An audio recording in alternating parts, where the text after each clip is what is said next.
데살로니가전서 4장 7절 8절 두 절 말씀을 우리 함께 읽도록 하겠습니다.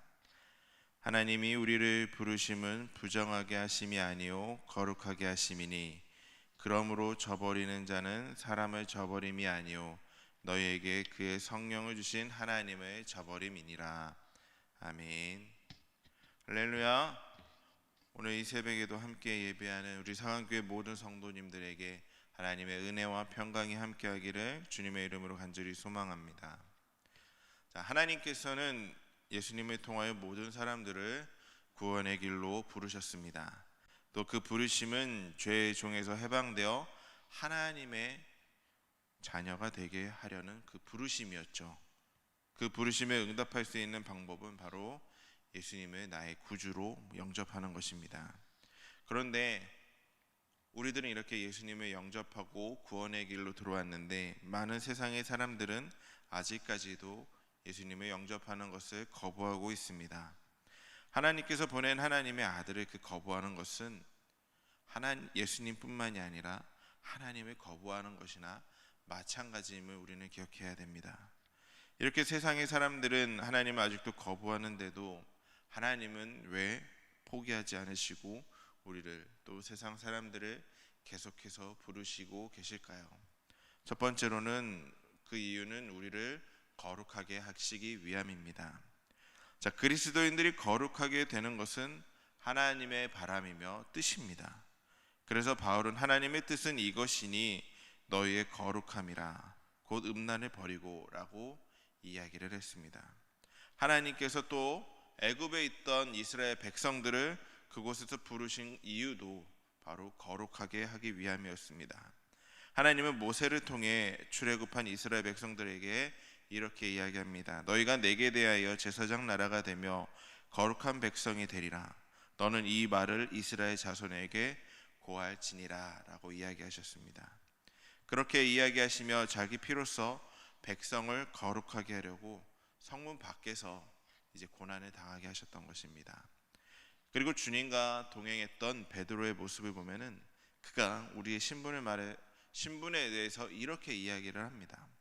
오직 너희는 택하신 족속이요 왕 같은 제사장들이요 거룩한 나라요 그의 소유된 백성이니 너희를 어두운 데서 불러내어 그의 기이한 빛이 들어가게 하신 자의 아름다운 덕을 선전하게 하려 하심이라고 이야기를 하며 성도의 거룩함을 강조하고 있습니다. 거룩하게 된다는 건 그럼 무엇일까요? 거룩하게 된다는 것은 단순히 죄를 범하지 않는다는 차원을 넘어서서 적극적으로 하나님의 성품에 참여하여 하나님의 모습을 닮아간다는 것을 이야기합니다. 그리고 또한 거룩은 예수님을 닮아 그리스도의 장성한 분량을 충만한 데까지 성장하는 것을 거룩이라고 합니다.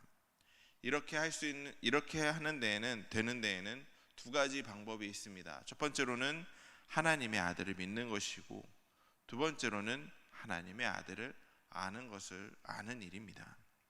예수님을 구세주로 영접함은 물론 예수님을 아는 일에 열심을 다하여 예수님을 알고 하나님 원하시는 일을 지켜 행하려고 애쓸 때 우리들 성도들은 성령의 역사를 통하여 예수님을 닮아가며 거룩하게 될 것임을 기억하시길 바랍니다.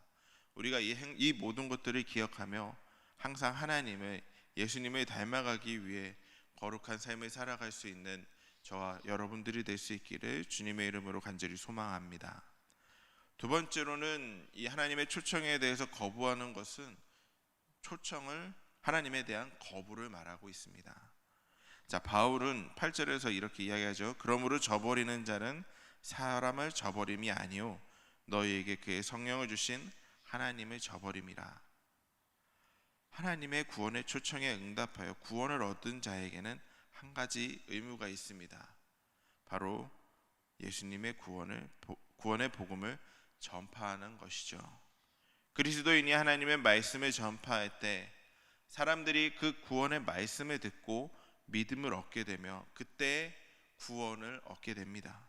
따라서 그 말씀의 전파를 통한 하나님의 초청을 거부하는 것은 단순히 복음을 전하는 사람들을 거부하는 것이 아니라 하나님께서 우리에게 주신 구원을 거부하는 것입니다. 왜냐하면 하나님께서는 그 사람들을 구원하시기 위해 복음 전도자들을 통해서 초청장을 보내셨기 때문입니다. 나의 가족이 될 수 있는, 나의 자녀가 될 수 있는, 구원의 길로 인도할 수 있는 그 초청장을 우리들, 먼저 하나님을 알게 된 자들, 믿게 된 자들을 통해서 보냈는데 그것을 거부한 것입니다. 그래서 주님을 영접함은 주님을 보내신 하나님을 영접하는 것이며, 먼저 보내신 자, 성도를 영접하는 것은 성도를 보내신 예수님을 영접하는 것입니다. 그래서 하나님께서는 영접하는 자, 곧 예수 그리스도의 이름을 믿는 자들에게는 하나님의 자녀가 되는 그 권세를 주셨습니다. 예수님께서도 너희를 영접하는 자는 나를 영접하는 것이요, 나를 영접하는 자는 나 보내신 이를 영접하는 것이니라 라고 이야기를 하십니다. 그리고 예수님을 영접하게 될 때 성령님께서 그 안에 임하게 될 것입니다. 성령의 임재가 있어야만 비로소 그는 그리스도의 사람이 되는 것입니다. 우리는 세상 사람들의 거부를 개인적인 문제로 생각해서는 안 됩니다. 좀 더 신중한 자세로 그들을 복음의 자리에 초청에 응할 수 있도록 최선을 다해 노력을 해야 됩니다. 초청자의 모습은 보잘것없고 초라할지라도 초청의 그 내용은 엄청난 것임을 우리는 세상에 알려야 됩니다. 사랑하는 성도 여러분, 과거에도 현재에도 미래에도 하나님께서는 우리들을 부르시고 초청장을 계속해서 보내고 계십니다. 우리는 먼저 그 부르심에, 그 초청장에 응답한 사람들이라는 것을 기억하시기 바랍니다. 하나님의 부르심은 부정케 하심이 아니니 우리들은 모든 부정을 버려야 됩니다. 하나님의 부르심은 거룩하게 하려 하심이니 성령님의 도우심에 따라 그 거룩에 이르기를 힘써야 될 것임을 기억하시기 바랍니다. 그리고 우리는 예수님을 대신하여 세상에서 죄 중에 있는 사람들을 복음의 자리에, 그 하나님께서 부르신 초청장으로 우리들도 그들을 초청해야 된다는 사실을 기억하시기 바랍니다. 우리의 복음을 듣고 응답하면 하나님을 모시는 것이나 우리를 거절하면 하나님을 거절하는 것이기에 하나님의 부르심에 합당한 삶을 살아갈 수 있는 저와 여러분들이 될 수 있길 바랍니다. 먼저 하나님의 복음을 깨달은 자로서 먼저 거룩의 길로 다가가길 원하고, 그 거룩한 길을 다가가기 위해 하나님께서 주신 초청장을 세상 모든 사람들에게 전할 수 있는 저와 여러분들이 될 수 있기를 주님의 이름으로 간절히 소망합니다. 기도하겠습니다. 사랑과 은혜가 충만하신 하나님, 하나님을 먼저 알게 된 자들로서, 하나님의 초청장을 먼저 받은 자들로서 세상 가운데 나아가 하나님의 복음을 전할 수 있는 자들 될 수 있게 하여 주시옵소서. 우리는 연약합니다. 부족합니다. 그러기에 세상 속에 들어갔을 때 세상에 물들 때가 너무나도 많이 있습니다. 하나님, 그러나 먼저 하나님을 알게 해주시고 예수님을 알게 해주셨으니 더욱더 거룩한 삶을 살아 하나님의 복음을 드러낼 수 있는 자들로 더욱더 성숙해질 수 있도록 인도하여 주시옵소서. 더욱더 주님을 닮아가길 원하며 그리스도의 완전한 삶을 살아가길 원하니 주님 붙들어 주시옵고 인도하여 주시옵소서. 오늘도 주님의 복음을 전하며 살아가길 원하며 예수님의 이름으로 기도드렸습니다. 아멘.